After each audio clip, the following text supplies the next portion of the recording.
Hello there, Crafty Doer. Jessica Michaels here from the Crafty Doings Mixed Media Paper Crafts for the Crafty Maven Getaway, bringing you a mixed media layout filled with tons and tons of textures and layers using the June Summer Breezes home kit.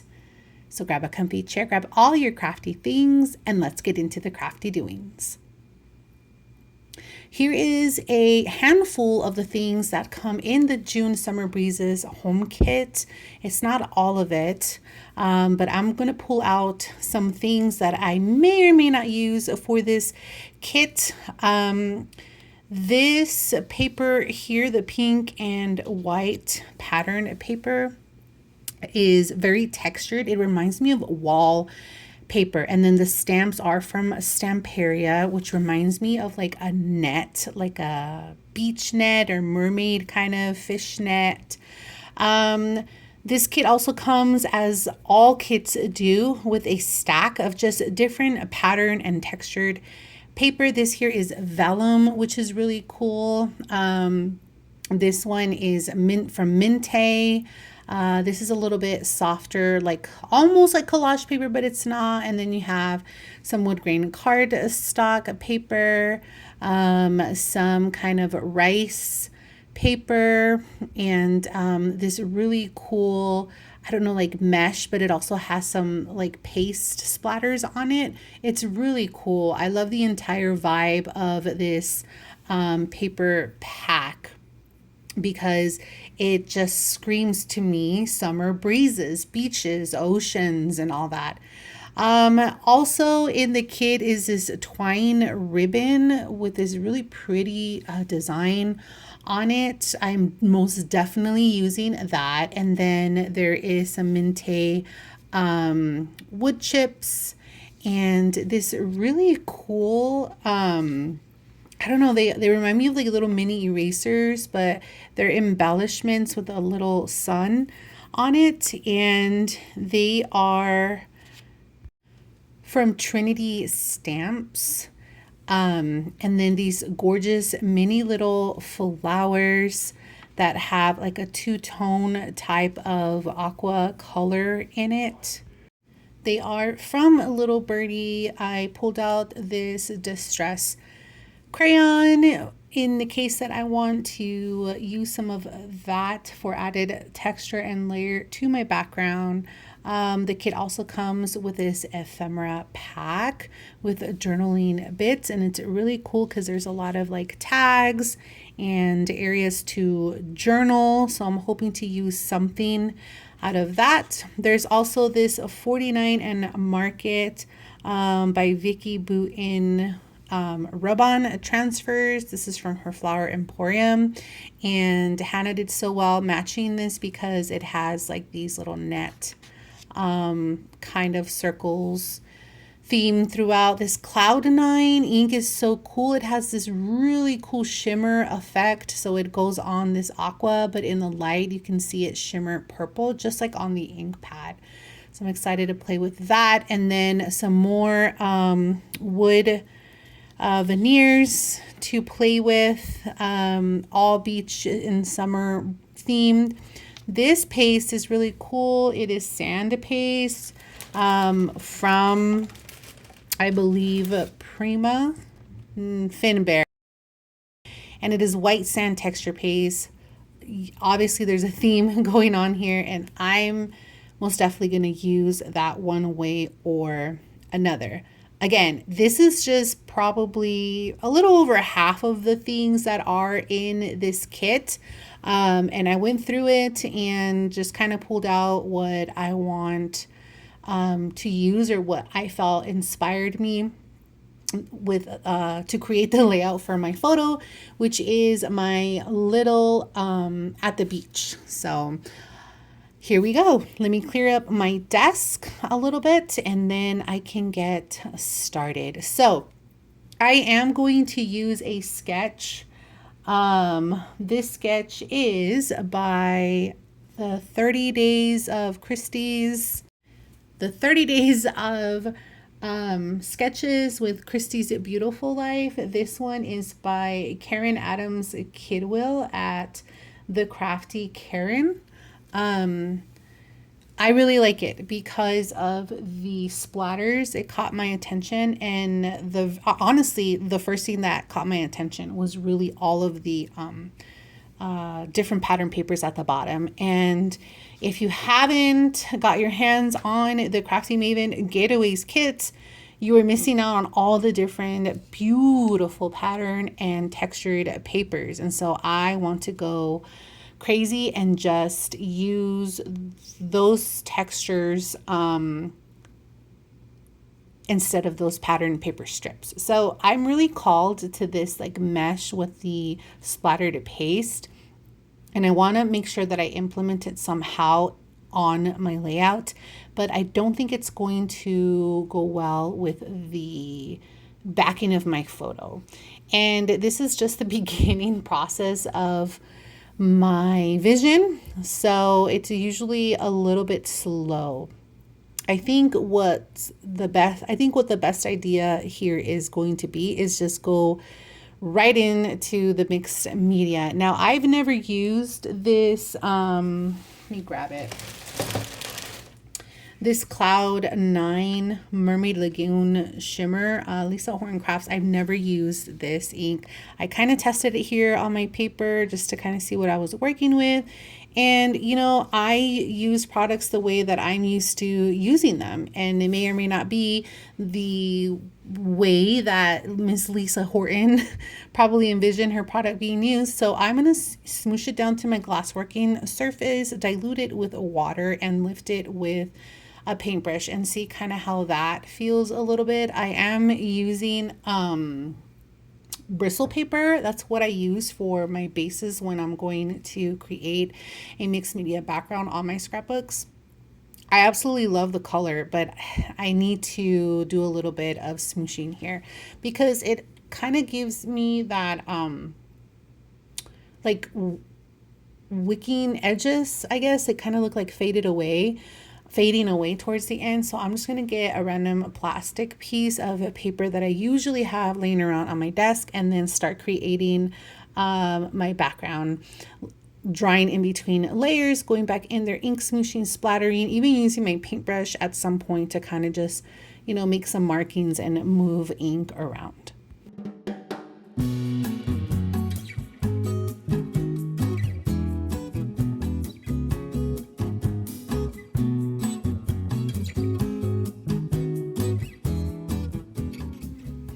All right, now that I have splattered and even splattered some water on to my background, let it dry. I'm going to go in with the clean net and wire stamp. It is by Prima Finbear. And I just kind of want to do a few peekaboos from behind where my photo is going to go. And then I'm also going to use the net one. These stamps I've never played with before. They're very different. I'm used to the Ranger, that's the Tim Holtz, and they're more flexible. These aren't as flexible, and also the rubber is not as flexible as well. They're more sturdy, I have to say, but still easy to work with. I did kind of bend them a little bit. I'm not sure if they're made to do that. But when I go in with like this one that has a square edging, that's why I kind of like to just bend them a little bit so I'm not getting that square edge right on top of my mixed media. Well, I didn't know that when I did it, but an easy fix is just to make it seem like it was intentional. So then I added a little bit of that edging on the bottom right hand corner of my background. So now I'm going to go in with these beautiful pattern and textured papers, and I'm just going to dive right in and start tearing and layering and see what I come up with.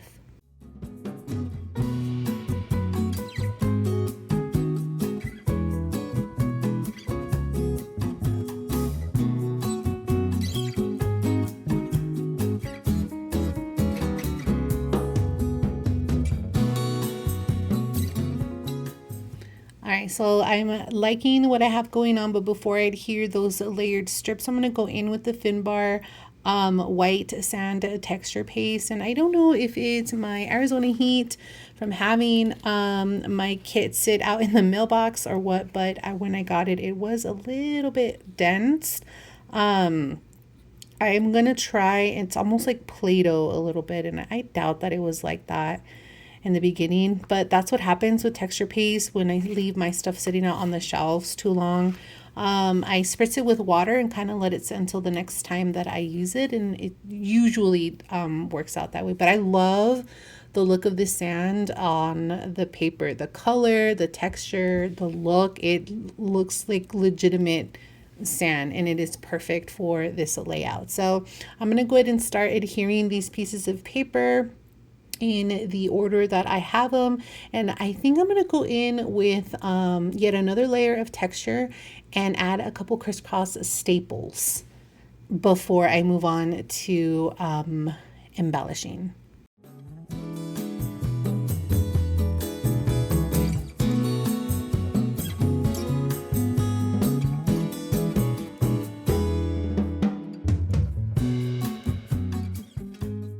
I'm going to begin embellishing with the easiest thing for me, which is these little birdie flowers. And I'm going just to kind of place them in a triangle, every corner of a triangle here. So up top, then bottom right, and then bottom left.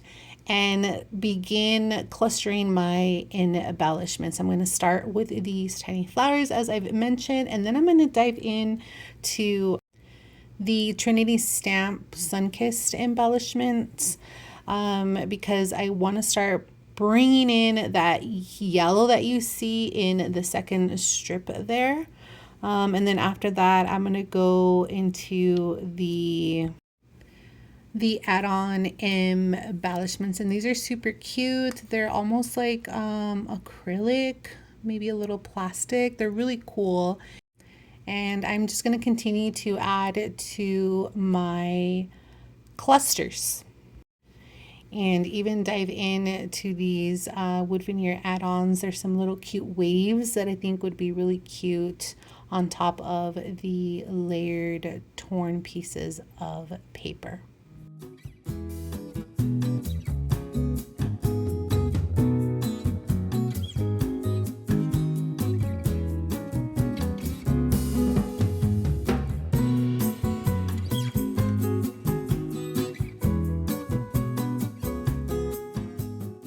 Okay, so I'm thinking that my background needs a little bit of script, and these rub-ons are perfect for that.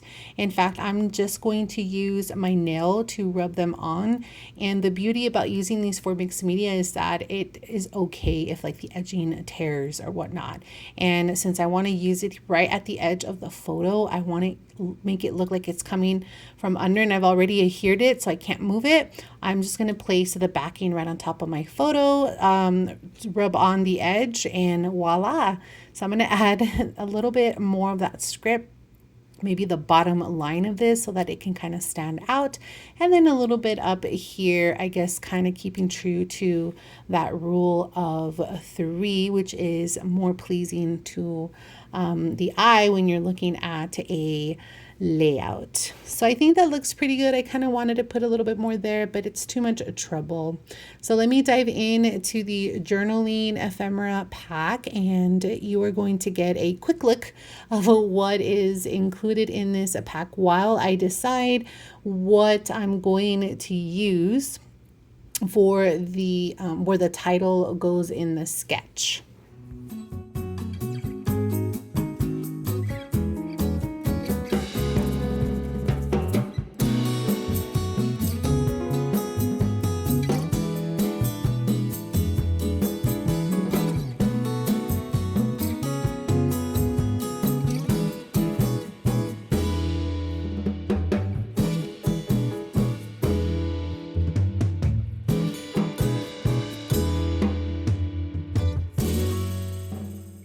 I'm not very happy with that sun. I feel like it stands out too much as far as like, I don't know, just design. I feel like it's a little cleaner than I would like. And also I just feel like, I don't know, I don't really want that sun up there. It's too bright, it's too big. So I think I'm going to do a little bit more clustering here on the top to kind of balance it, but it's just not sitting right. So I'm just going to create a little, do a little paper surgery with my spatula, remove it, and then go back in to the other options that I had pulled out.